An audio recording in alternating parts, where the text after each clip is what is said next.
மௌலா அலி அலைஹிஸ்ஸலாத்து வஸ்ஸலாம் அவர்கள் அறிவிக்கின்றார்கள், இரு லோகங்களில் ஒவ்வொரு சமுதாயத்தினரும் என்னை வெவ்வேறு பெயர்களை கொண்டு அழைக்கின்றார்கள்.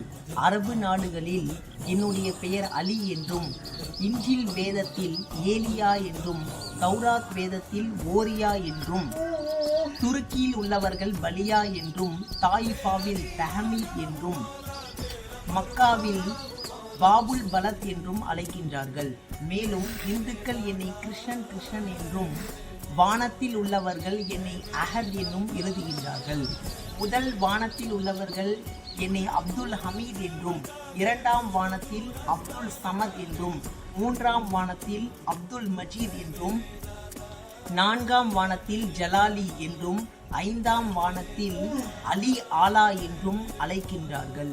மேலும் நபிகள் நாயகம் ஸல்லல்லாஹு அலைஹி வஸல்லம் அவர்கள் என்னை அபு துராப் என்றும், என்னுடைய தந்தை என்னை அபுல் ஹசன் என்றும், என்னுடைய தாய் என்னை ஹைதர் என்றும் அழைத்தார்கள்.